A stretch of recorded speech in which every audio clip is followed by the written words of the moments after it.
Today going to be unboxing a Zamp FS9 motorcycle or automotive racing helmet. This is from Perry Performance in Laval. I paid $219 Canadian with free shipping, so expect to pay roughly 160 to 200 US.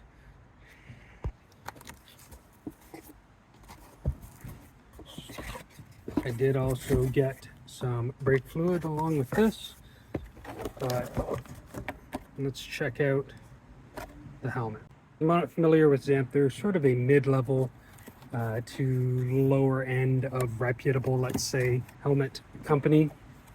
This is an M2020 Snell certified helmet, which you need for a lot of SCCA stuff, including in my case, autocross. DOT does not cut it. So not a lot in this box. We've got pretty much just the bag, carrying bag, and the helmet itself. You can see it's not the fanciest helmet bag, but it will do the job. Opening it up here. Inside the helmet, got your owner's manual.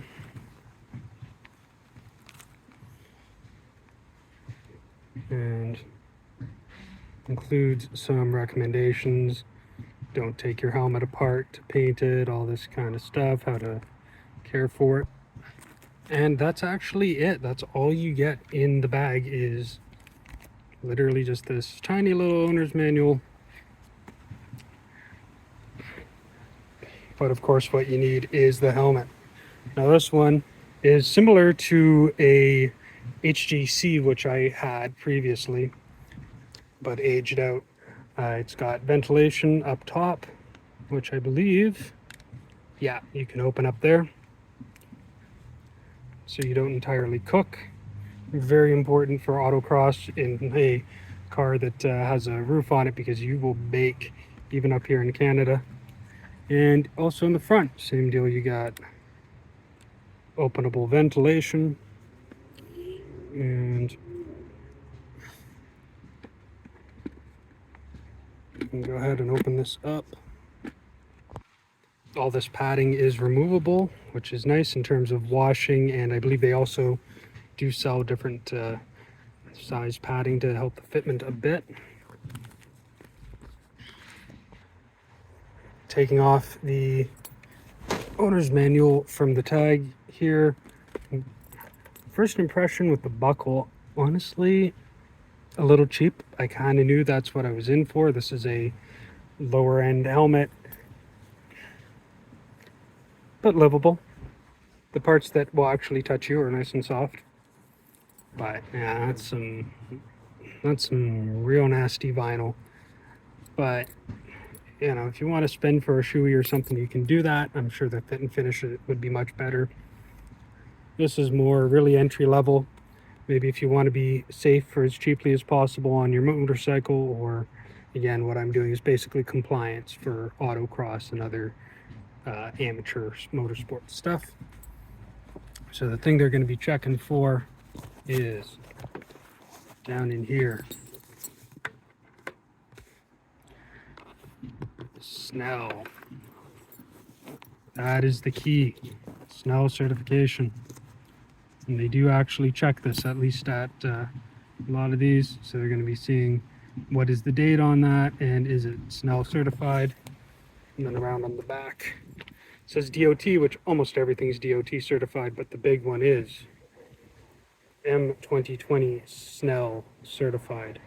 That is what you have to have. M2020 is the most up-to-date one as of 2024.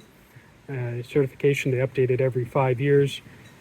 So you want an M2020 if you're getting it for compliance, because that'll be good for probably another 10 years or so.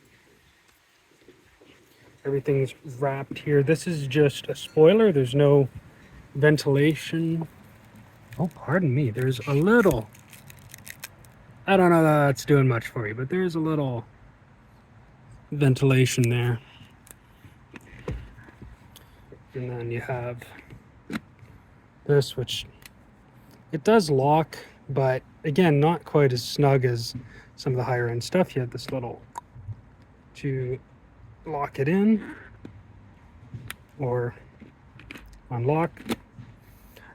Not unacceptable, but again, this is definitely a lower end helmet, and you can easily pop this off, which is probably how a lot of people like me using it for motorsports will run it.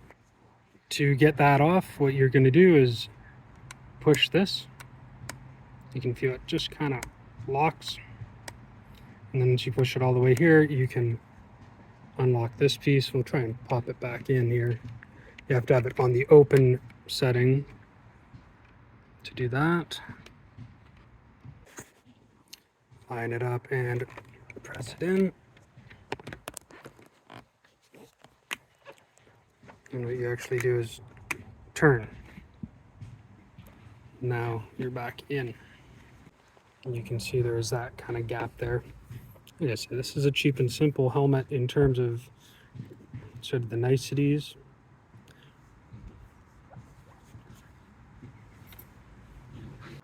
You can see you've got a pretty big opening for your face for scale.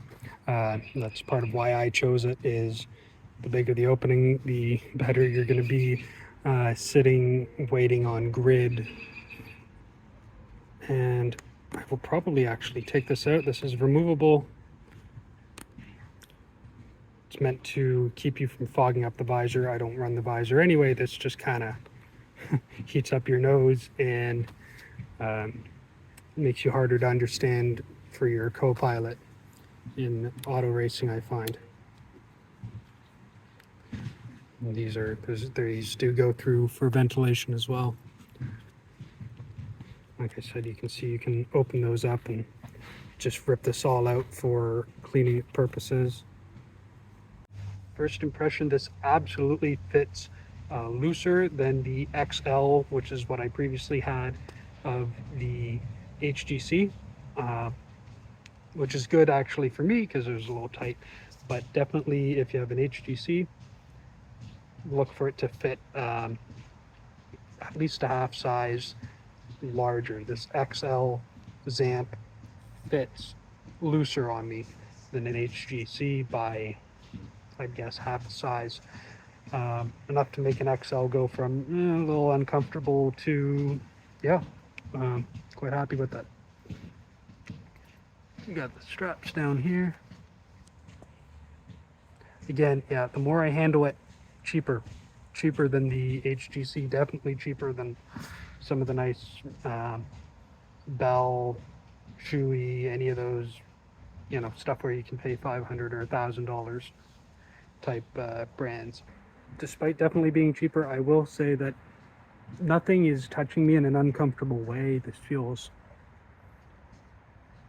under here, feels all right.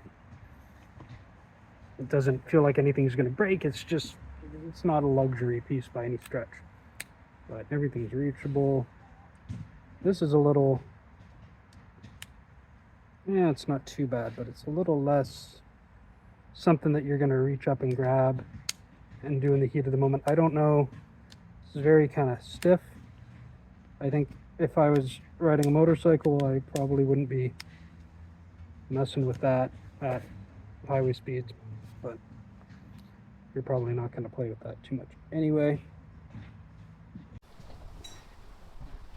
Overall, I'd say if you're looking for just a basic helmet to keep you safe on a motorcycle, something a little better than a DOT brain bucket that actually has some certification, good choice. If you're looking for something to keep you legal at autocross or some lower end form of motorsport, very nice. You spend a little more than this, you're going to get quite a bit more in terms of fit and finish. So govern yourself accordingly. If you've stuck around this long, I'll give you what you're probably really waiting for, the peel.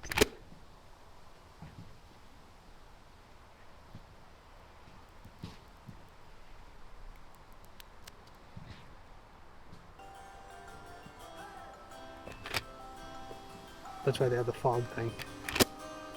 If you're a car lover like me, I'm always posting motorsports, car tech, classic cars, and other stuff on here. It really helps me if you toss a like, share, or subscribe.